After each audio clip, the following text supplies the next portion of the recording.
दोस्तों अपने अगले ब्रांड की तरफ बढ़ते हुए हमारा अगला ब्रांड है एक स्टेरॉयड जिसका नाम है सोलुकॉट। सोलुकॉट के अंदर जो हमारा स्टेरॉयड है that is methyl prednisolone sodium succinate. Solucort हमारा injectable as well as tablet form में आता है। अगर हम इंजेक्टेबल की बात करें दोस्तों, इंजेक्टेबल में हमारे पास जो स्ट्रेंथ है that is 40 mg, 125 mg, 500 mg and 1 gram. We can also call it as 1000 mg। तो ये चार स्ट्रेंथ आती है हमारी मिथाइल प्रेडनिसोलोन की इंजेक्टेबल में। उसके बाद आता है हमारा Solucort tablet that is Solucort 4 mg and Solucort 8 which contains methyl prednisolone 8 mg। अब दोस्तों बात कर रहे हैं कि सोलुकॉट एक स्टेरॉयड है। स्टेरॉयड हमें क्यों चाहिए? या हम सुनते हैं कि स्टेरॉयड हमारी मतलब हमारी इम्यूनिटी को कम कर देते हैं स्टेरॉयड, लेकिन हमें चाहिए क्यों होते हैं वो हम इस वीडियो में कवर करेंगे दोस्तों। जितने भी स्टेरॉइड्स मार्केट में अवेलेबल हैं दोस्तों, उसका मेजर काम होता है, मेजर उनके दो काम होते हैं। एक होता है एंटी इन्फ्लेमेटरी। अगर हम स्टेरॉइड को लो डोज में देते हैं तो वो एक एंटी इन्फ्लेमेटरी की तरह काम करते हैं, मतलब इन्फ्लामेशन को कम करना। एंटी इन्फ्लेमेटरी मतलब इन्फ्लामेशन को कम करना। उसके अलावा स्टेरॉयड अगर हम हाई डोज में दें तो वो इम्यूनो सप्रेसेंट की तरह काम करते हैं। इम्यूनो सप्रेसेंट मतलब आपकी इम्यूनिटी कॉम्प्रोमाइज करना, इम्यूनिटी कम कर देना। तो हम इसको अगर कम मात्रा में लेंगे तो they will act as anti inflammatory, अगर ज़्यादा मात्रा में लेंगे तो इम्यूनो सप्रेसेंट की तरह काम करेंगे। तो सबसे पहले हम बात कर लेते हैं कि हमारे अंदर जो स्टेरॉइड्स होते हैं वो किस तरह के होते हैं, कहाँ कैसे वो बनते हैं हमारी बॉडी में। हमारी बॉडी में भी कुछ स्टेरॉइड्स होते हैं जिनको हम हार्मोन्स बोलते हैं। तो ये हार्मोन्स हमारी बॉडी में बनते कैसे हैं नेचुरली, और अगर हम इनको एक्सटर्नली लेते हैं तो ये कैसे काम करते हैं।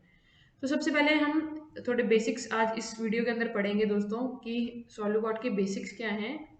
जो हमारे अंदर हार्मोन्स होते हैं स्पेशली द स्टेरॉयडल हार्मोन्स, उनका क्या क्या काम होता है, कितनी तरह के ये हार्मोन्स होते हैं, ये बनते कैसे हैं। तो this video would be a basics of steroids and hormones. So let's move ahead. First of all दोस्तों हमें पता है हमारे अंदर कुछ ग्लैंड्स होती हैं। ग्लैंड्स क्या चीज़ होती हैं? ग्लैंड्स हमारे अंदर वो ऐसी ऑर्गन्स होती हैं जो कि हार्मोन्स बनाती हैं। हमारे बॉडी में कुछ ग्लैंड्स होती हैं जो कि जिनको हम बोलते हैं these are an organ that synthesizes hormones. अब अगर हम हार्मोन्स की बात करें कि हार्मोन्स का फंक्शन क्या होता है, सबसे पहले हार्मोन्स होते हैं these are the chemical messengers which are release from one cell to another cell. ये एक जगह से निकल के दूसरी जगह में जाते हैं और ये कुछ सिग्नल लेके जाते हैं टू द टारगेट सेल। जिस सेल में ये जा रहे होते हैं उसके लिए ये एक स्पेशल सिग्नल लेके जाते हैं। और जो हमारे हार्मोन्स होते हैं इनका फंक्शन क्या है दोस्तों? ये हमारी ग्रोथ को स्टिमुलेट भी करते हैं और इनहिबिट भी कर सकते हैं। हार्मोन्स अगर हम देखें ये दोनों तरह से काम करते हैं, स्टिमुलेट्स भी करते हैं हमारी ग्रोथ को और इनहिबिट भी करते हैं। It can activate our immune system and it can also inhibit our immune system. ये हमारे बहुत सारे मेटाबॉलिज्म को रेगुलेट करते हैं हमारे हार्मोन्स। और प्रेपरेशन ऑफ न्यू एक्टिविटीज, हमारे बॉडी के अंदर न्यू एक्टिविटीज की प्रेपरेशंस करते हैं। And it control the reproductive cycle. जो भी रिप्रोडक्टिव साइकिल है वो हमारा हार्मोन्स कंट्रोल करते हैं। अब हम बात करते हैं दोस्तों ये हार्मोन्स जो होते हैं ये कितनी तरह के होते हैं। सबसे पहले बात करते हैं कि ग्लैंड्स जो इन हार्मोन्स को बनाती है, वो ग्लैंड्स जो इन हार्मोन्स को बनाती है वो कितनी तरह की होती है। तो टाइप ऑफ ग्लैंड्स होती हैं दोस्तों दो तरह की, एंडोक्राइन ग्लैंड्स और एक्सोक्राइन ग्लैंड्स। एंडोक्राइन ग्लैंड्स क्या करती हैं? वो हार्मोन्स को डायरेक्टली ब्लड स्ट्रीम में छोड़ देती हैं। Endocrine glands. सो एंडोक्राइन ग्लैंड्स वो ग्लैंड्स होती हैं जो कि हार्मोन को डायरेक्टली ब्लड स्ट्रीम में छोड़ देती हैं। एक्सोक्राइन ग्लैंड्स वो होती हैं जो कि पहले वो हार्मोन को डक्ट में छोड़ती हैं and from the duct either it goes to, जो हमारे हार्मोन्स हैं they goes to blood stream, या फिर वो किसी सेल के अंदर चले जाते हैं और by cell to cell diffusion उनकी ट्रांसफर हो जाती, वो ट्रांसफर हो जाते हैं directly when it goes to your blood stream, that is through endocrine glands. अगर हार्मोन्स अगर किसी डक के थ्रू जा रहे हैं so that is by exocrine gland. अब अगर एंडोक्राइन ग्लैंड जो कि हार्मोन्स डायरेक्टली ब्लड में जाते हैं उनकी बात करें तो एंडोक्राइन ग्लैंड्स 3 टाइप के हार्मोन्स रिलीज करती है। एक तो है अमाइन हार्मोन्स, जो कि अमाइनो एसिड डेरिवेटिव्स होते हैं, ट्रिप्टोफेन्स, ट्रिप्टिन, और एक होता है पेप्टाइड हार्मोन्स जो which consist of the chain of amino acids, और एक होता है steroidal hormones, those are the derivative from cholesterol. ये हमारे कोलेस्ट्रॉल के डेरिवेटिव्स होते हैं। तो जो हम बात कर रहे हैं हमारे मिथाइल प्रेडनिसोलोन की, वो एक स्टेरॉयड है।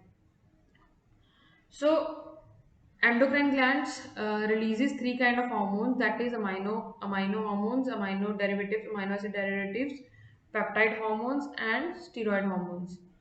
अब अगर हम स्टेरॉयड हार्मोन्स की बात करें दोस्तों, ये हार्मोन्स कहाँ से आते हैं, ये बनते कहाँ पे हैं? सबसे पहले हमारे जो हार्मोन्स हैं एंडोक्राइन ग्लैंड्स के, वो बनते हैं एड्रीनल ग्लैंड के अंदर, क्योंकि आपको पता है हार्मोन्स किसी न किसी ग्लैंड के थ्रू ही रिलीज होंगे ना। तो एड्रीनल ग्लैंड कहाँ होती है दोस्तों? ये एक ऐसी ग्लैंड है जो कि हमारी किडनीज के ऊपर पड़ी होती है। किडनीज के ऊपर ऐसे माउंटेन जैसा जो स्ट्रक्चर है, इसको हम बोलते हैं adrenal gland. Adrenal gland are the triangle shaped endocrine gland, जो कि किडनी के ऊपर होती है। और इसका काम क्या होता है, इसकी रिस्पॉन्सिबिलिटी क्या होती है? To regulate the stress response. ये स्ट्रेस रिस्पॉन्स को रेगुलेट करती है by synthesis of corticosteroids and catecholamines. Corticosteroid को ये सिंथेसाइज करती है और कैटेकोलामीन्स को सिंथेसाइज करती है।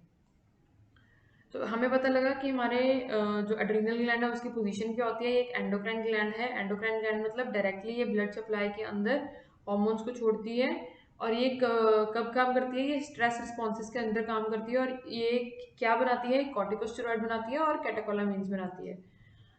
सो अगर हम इस ग्लैंड को काट के देखते हैं दोस्तों, इसके दो मेजर पार्ट्स होते हैं। एक तो अंदर वाला हिस्सा, ये जो आपको ब्राउन कलर का दिख रहा है, इसका नाम है मेडुला। और जो बाहर वाला एरिया है दैट इज द कॉर्टेक्स। बाहर वाला हिस्सा कॉर्टेक्स है। सो जो कॉर्टिकोस्टेरॉइड है, क्योंकि ये दो एड्रीनल ग्लैंड दो हार्मोन्स को सेक्रेट करती है, कॉर्टिकोस्टेरॉइड्स को और कैटेकोलामीन्स को। जो कॉर्टिकोस्टेरॉइड है that is synthesized and secreted by the adrenal cortex by this outer area. और जो अंदर वाला एरिया है मेडुला, जो मेडुला किसको बनाता है? कैटेकोलामीन्स को। सो ये इसका फंक्शन है, इसका एड्रीनल ग्लैंड का काम है, ये दो तरह के हार्मोन्स बनाती है। अंदर वाला हिस्सा जो है वो बनाता है कैटेकोलामीन्स, बाहर वाला हिस्सा जो कि कॉर्टेक्स है। तो कॉर्टेक्स से याद करने के लिए कॉर्टिकोस्टेरॉइड। अगर हम फर्दर कॉर्टिकोस्टेरॉइड की स्टडी करते हैं दोस्तों, कि कॉर्टिकोस्टेरॉइड जो है that is a steroidal hormone which is produced by the cortex part of adrenal gland. तो अभी आपको पता लग गया कि कॉर्टिकोस्टेरॉइड कॉर्टेक्स ग्लैंड में आती है। अभी कॉर्टिकोस्टेरॉइड की ना दोस्तों फर्दर जो है क्लासिफिकेशन दो तरह से होती है।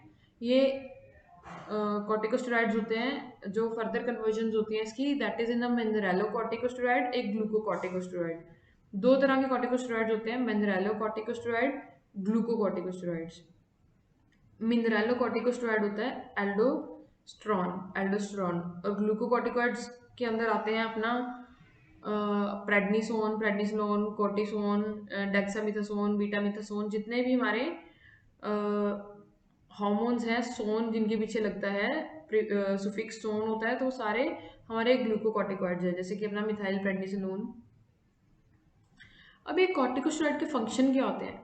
हमने देखा कॉर्टिकोस्टेरॉइड बनते कहाँ पे हैं, ये एड्रीनल ग्लैंड के कॉर्टेक्स वाले हिस्से, जो है कॉर्टेक्स वाला हिस्सा है वो सिक्रीट करता है कॉर्टिकोस्टेरॉइड को। कॉर्टिकोस्टेरॉइड आगे फर्दर डिवाइडेड होते हैं मिनरेलो कॉर्टिकोस्टेरॉइड एंड ग्लूकोकॉर्टिकोस्टेरॉइड। सो अगर हम बात करें दोस्तों कॉर्टिकोस्टेरॉइड के फंक्शंस की, कॉर्टिकोस्टेरॉइड के फंक्शंस हैं स्ट्रेस। ये कब रिलीज होता है? तो स्ट्रेस रिस्पॉन्स के अंदर, स्ट्रेस रिस्पॉन्स में हार्मोन रिलीज होता है और it try to neutralize the body, immune response and regulation of inflammation करता है, कार्बोहाइड्रेट मेटाबॉलिज्म करता है, प्रोटीन मेटाबॉलिज्म करता है, और ब्लड इलेक्ट्रोलाइट लेवल्स को मेंटेन करता है और हमारे बिहेवियर को मेंटेन करके रखता है। So these are the function of corticosteroid. अब अगर फर्दर इसका फंक्शन डिवाइड करें ग्लूकोकॉर्टिकॉइड और मिनरेलो कॉर्टिकॉइड के अंदर दोस्तों, ग्लूकोकॉर्टिकॉइड्स क्या करते हैं? They regulate the metabolism of glucose by controlling carbohydrates, fat and protein metabolism. और ग्लूकोकॉर्टिकॉइड का और एक्शन है which act as anti inflammatory और suppress the immunity and anti allergic action. तो ये ग्लूकोकॉर्टिकॉइड का एक्शन है। सो जो हमारा मिथाइल प्रेडनिसोलोन है वो भी एक ग्लूकोकॉर्टिकॉइड है, इसीलिए उसका जो एक्शन रहेगा वो anti inflammatory, it will suppress the immune system and anti allergic. उसके बाद जो कॉर्टिकोस्टेरॉइड का मैंने आपको बोला दो टाइप्स होती हैं। मिनरलोकॉर्टिकॉइड जो उसका फंक्शन है उसके अंदर क्या करता है, ये बनाता है एक फर्दर एल्डोस्टेरॉन बनता है। एल्डोस्टेरॉन कंट्रोल करता है हमारा इलेक्ट्रोलाइट्स को एंड वाटर लेवल्स को किडनी के अंदर। किडनी में it promotes the sodium retention. Mineralocorticoids जो होता है, जो मिनरलोकॉर्टिकॉइड प्रॉपर्टी होती है कॉर्टिकोस्टेरॉइड्स की, उसके अंदर मेजर काम होता है कि किडनी के अंदर सोडियम को रिस्टोर रखना, ठीक है। लेकिन ग्लूकोकॉर्टिकॉइड जो प्रॉपर्टी है वो एक एंटी इन्फ्लेमेटरी एक्शन दिखाता है and suppresses the immune response and anti allergy. तो अब ये जो इसका एंटी इन्फ्लेमेशन एक्शन होता है, सबसे पहले हम बात करते हैं इन्फ्लेमेशन होती क्या है दोस्तों। इन्फ्लेमेशन क्या होती है? Inflammation is a local response of a living tissue to any injury. Suppose करो हमें अभी कोई बी बाइट हो जाती है, या हमें कोई शार्प वेपन से हमारे हाथ हाथ हाथ कट जाता है या चुभ जाता है, हाँ, कोई वेपन हमारे हाथ पे चुभ जाता है, पिन चुभ जाती है। उस टाइम क्या होता है, हमारे वहाँ के जो लिविंग टिश्यूज हैं वो उस रिस्पॉन्स को, इस स्टिमुली की वजह से वहाँ के टिश्यूज सूज जाते हैं, वहाँ स्वेलिंग आ जाती है, जिसको हम बोलते हैं इन्फ्लेमेशन हो गई। अब ये इन्फ्लेमेशन क्यों होती है?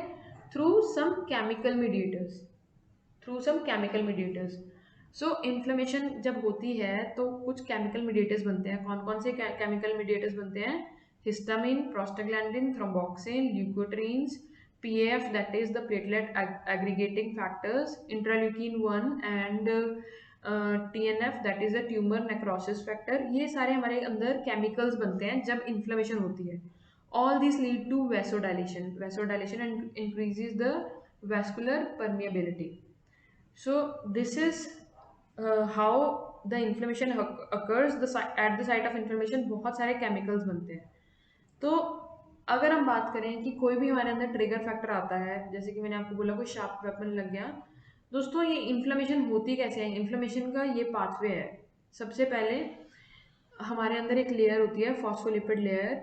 फॉस्फोलिपिड लेयर जो है वो फर्दर कन्वर्ट हो जाती है एराकिडोनिक एसिड में। पर ये फॉस्फोलिपिड लेयर एराकिडोनिक एसिड में कन्वर्ट कैसे होती है? In presence of phospholipase A2 enzyme, in presence of phospholipase A2 enzyme. तो ये जब इन्फ्लेमेशन होती है उसका पाथवे बता रही हूँ। कोई भी ट्रिगर फैक्टर आपके स्किन को टच किया और वहाँ पे सूजन आ गई, तो सूजन कैसे आती है? क्योंकि जो मास्ट सेल्स होते हैं वो जो कि अपनी फॉस्फोलिपिड लेयर में है वो कन्वर्ट हो जाते हैं एराकिडोनिक एसिड में। एराकिडोनिक एसिड के ऊपर रिएक्ट कर, ये कैसे बनता है arachidonic acid? In presence of phospholipase A2 enzyme, ये एक एंजाइम है। और एराकिडोनिक एसिड से फर्दर और बहुत सारे केमिकल्स बनते हैं, पर वो कैसे बनते हैं? with the help of enzymes। तो COX-1, COX-2, cyclooxygenase 1 and cyclooxygenase 2 जो एंजाइम है वो बनाता है हमारा प्रोस्टाग्लैंडिन एंड थ्रोम्बोक्सिन। उसके बाद एराकिडोनिक एसिड पे लॉक्स एक्ट करता है एक एंजाइम दैट इज लाइपोऑक्सीजिनेज, वो कन्वर्ट कर देता है एराकिडोनिक एसिड को ल्यूकोट्रीन्स में। तो अल्टीमेटली ल्यूकोट्रीन्स, प्रोस्टाग्लैंडिन, थ्रोम्बोक्सिन जो बनते हैं, जो हमने यहाँ पे बात की, प्रोस्टाग्लैंडिन, ल्यूकोट्रीन्स, थ्रोम्बोक्सिन्स, वो कैसे बनते हैं? वो इस पाथवे से बनते हैं और हमें इन्फ्लेमेशन होती है और पेन होती है। लेकिन अगर हम पेशेंट को कोई कॉर्टिकोस्टेरॉइड दे दें, तो कॉर्टिकोस्टेरॉइड का काम क्या होता है? कॉर्टिकोस्टेरॉइड फॉस्फोलाइपेज A2 को इनहिबिट कर देते हैं। अगर फॉस्फोलाइपेज A2 इनहिबिट हो जाएगा तो एराकिडोनिक एसिड नहीं बनेगा। अगर एराकिडोनिक एसिड नहीं बनेगा तो ल्यूकोट्रीन्स नहीं बनेंगे, प्रोस्टाग्लैंडिन्स नहीं बनेंगे और थ्रोम्बोक्सिन नहीं बनेंगे। सो दिस इज हाउ हम कॉर्टिकोस्टेरॉइड दे के पेशेंट का इन्फ्लेमेशन रोक सकते हैं। सो अब हम बात करते हैं दोस्तों अपने मैकेनिज्म की। लेकिन मैकेनिज्म हम फर्दर दूसरा वीडियो में डिस्कस करेंगे। सबसे पहले हम एक बार दोबारा से इसको देख लेते हैं कि हमारा जो ब्रांड है Solucort, that is methyl prednisolone sodium succinate, जो कि एक इंजेक्शन फॉर्म में आता है और टैबलेट फॉर्म में आता है। हमें मिथाइल प्रेडनिसोलोन सोडियम सक्सिनेट क्यों चाहिए दोस्तों? क्योंकि ये कॉर्टिकोस्टेरॉइड है और कॉर्टिकोस्टेरॉइड के फंक्शन क्या होते हैं? Corticosteroid they act as an anti-inflammatory action, they have anti-inflammatory action They suppresses the immunity of the patient and they act as an anti-allergic uh, medicines. They act as an anti-allergy medicines क्योंकि ये anti-allergy action होता है इनका. सो दोस्तों this was all about कि हमारे steroids क्या होते हैं, हमारे अंदर जो स्टेरॉइड्स हैं वो कैसे काम करते हैं और आपने देखा कहाँ कहाँ बनते हैं. एड्रीनल ग्लैंड बेसिकली सारे कॉर्टिकोस्टेरॉइड्स बनाती हैं. एड्रीनल ग्लैंड से रिलीज होते हैं अलग अलग तरह के हार्मोन्स. तो दिस वाज ऑल अबाउट दोस्तों सोलुकॉट. आपको थोड़ा सा इंट्रोडक्शन पता लग गया होगा कि मिथाइल प्रेडनिसोलोन जो है उसका काम क्या होता है. हम अगले वीडियो में दोस्तों डिस्कस करेंगे इसका मैकेनिज्म कि इसका इस ब्रांड का मैकेनिज्म क्या है. So thank you for watching this.